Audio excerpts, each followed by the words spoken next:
श्रद्धा Aftab murder case.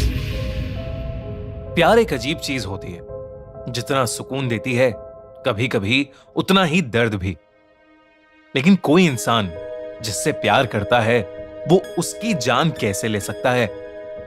आज crime show पर जिस केस की कहानी हम आपको बताने वाले हैं, उसने दिल्ली तो क्या पूरे इंडिया को हिलाकर रख दिया था।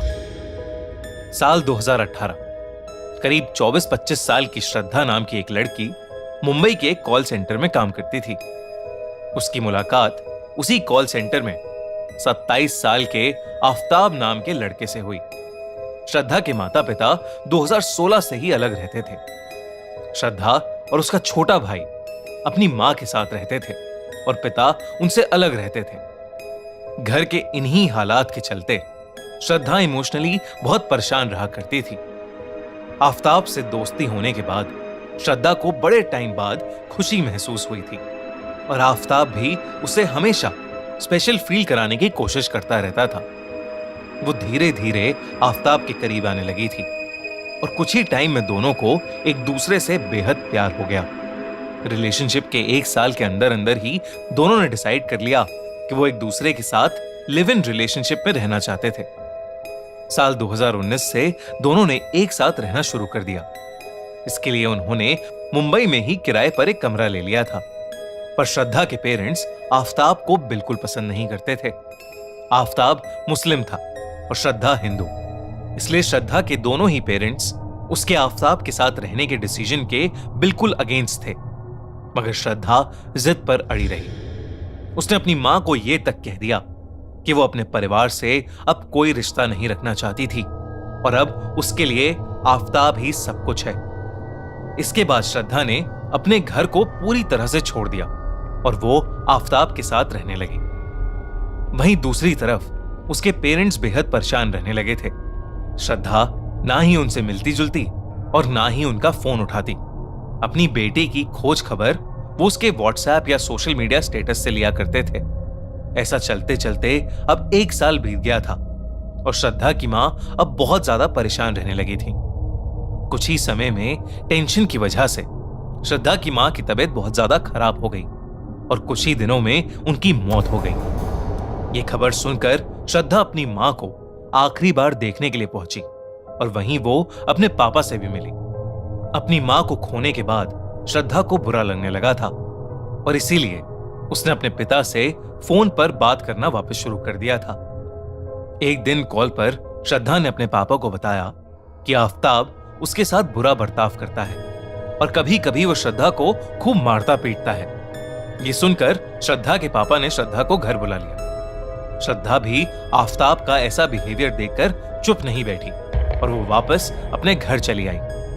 लेकिन फिर आफ्ताब ने अपने अजीब बिहेवियर के लिए श्रद्धा से माफी मांगी और श्रद्धा ने उसे माफ करके सब कुछ भूल जाना ही ठीक समझा। वो वापस आफ्ताब के साथ जाकर रहने लगी। दोनों ने जल्द ही डिसाइड कर लिया कि वो मुंबई छोड़कर कहीं और रहेंगे। करीब 1 महीने तक वो हिमाचल की कई जगहों पर घूमते रहे और 8 मई 2022 को दोनों दिल्ली आकर छतरपुर में बस गए। दिल्ली शिफ्ट होने के कई महीनों तक श्रद्धा अपने पिता से टच में सिर्फ व्हाट्सएप और सोशल मीडिया के थ्रू ही थी। उसने वापस से अपने घर पर कॉल करना बंद कर दिया था और जब कभी उसके पापा उसे कॉल करते तो या तो वो फोन नहीं उठाती थी या फिर कॉल काट कर मैसेज कर देती थी कि वो बिजी है। धीरे धीरे व्हाट्सएप और सोशल मीडिया पर भी श्रद्धा की अपडेट्स आनी बंद हो गई। श्रद्धा के पिता को यह बात बहुत अजीब लगने लगी थी। उन्होंने आफ्ताब को भी कांटेक्ट करने की बहुत कोशिश की मगर उसका फोन अक्सर स्विच्ड ऑफ होता। इसलिए आखिर में श्रद्धा के पिता ने पुलिस का सहारा लेना ही सही समझा। वो पुलिस के पास अपनी बेटी की मिसिंग कंप्लेंट लेकर चले गए और इसके बाद वो श्रद्धा को ढूंढते हुए मुंबई से दिल्ली चले गए। श्रद्धा का केस भी मुंबई पुलिस ने दिल्ली पुलिस को ट्रांसफर कर दिया था। श्रद्धा के पापा ने पुलिस को बताया कि श्रद्धा बहुत वक्त से आफ्ताब से शादी करने की बात कर रही थी मगर आफ्ताब उससे शादी करने को राजी नहीं था। श्रद्धा के पापा को शक था कि आफ्ताब सिर्फ उनकी बेटी का फायदा उठाना चाहता था। जब पुलिस ने इन्वेस्टिगेशन शुरू की तो उन्हें पता चला कि श्रद्धा काफी समय से मिसिंग है। आसपास के लोगों ने बताया कि दिल्ली शिफ्ट होने के बाद से ही आफताब अकेला घर पर रहा करता है। पड़ोसियों ने यह भी बताया कि श्रद्धा जैसी दिखने वाली एक लड़की शुरू शुरू में घर में रहती थी, लेकिन वो काफी समय से आफताब के घर में नहीं आई है, बल्कि कई बार अलग अलग लड़कियां उस घर में आती रही हैं और रात रात भर आफताब के घर में ही रही हैं। ये सब बातें सुनकर पुलिस का आफताब पर शक काफी बढ़ गया था। एक दिन पुलिस ने आफताब को अरेस्ट कर लिया और फिर इस पूरी कहानी की कड़ी खुलने लगी।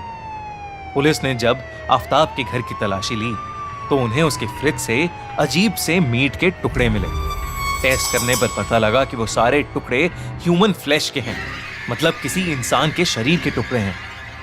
पुलिस ने छतरपुर के आसपास के सारे एरिया में स्नाइपर डॉग्स के थ्रू जब छानबीन की तो उन्हें पास के एक जंगल से उसी ह्यूमन मीट के और पीसेस मिले। जब आफताब से इस बारे में पूछताछ की गई तब उसने पुलिस को एक रोंगटे खड़े कर देने वाला सच बताया। उसने कहा कि दिल्ली में शिफ्ट होने के 10 दिन बाद ही उसने श्रद्धा का गला घोटकर उसे मार दिया था। मगर दिक्कत की बात यह थी कि दिल्ली में आफताब के पास कोई गाड़ी नहीं थी, इसलिए उसे समझ नहीं आ रहा था कि वो आखिर उस बॉडी को ठिकाने कैसे लगाएगा। इसके बाद आफताब मार्केट गया और वहां से एक भारी डस्टबिन बैग्स और ढेर सारे रूम फ्रेशनर्स ले आया। उसने श्रद्धा की डेड बॉडी को 35 टुकड़ों में काट दिया और डस्टबिन बैग्स में अलग अलग भरकर अपने नए खरीदे हुए फ्रिज में भर दिया। इसके बाद वो रोज रात में खाने के बाद वॉक पर निकलता और छतरपुर के जंगल में एक एक बॉडी का टुकड़ा फेंक आता। इस केस से हैरानी वाली बात यह निकल कर आई कि आफताब के लिए यह सब बहुत नॉर्मल हो चुका था। वो श्रद्धा को मारने के कुछ ही दिनों बाद ऑनलाइन डेटिंग ऐप के थ्रू एक डेट पर भी गया था। वो उस लड़की को कई बार अपने फ्लैट भी ला चुका था और जबकि श्रद्धा का कटा हुआ शरीर उसके फ्रिज में रखा रहता था। आफताब ने अपनी कॉल सेंटर वाली जॉब वापस से शुरू कर दी थी और वहां उसकी एक गर्लफ्रेंड भी बन गई थी।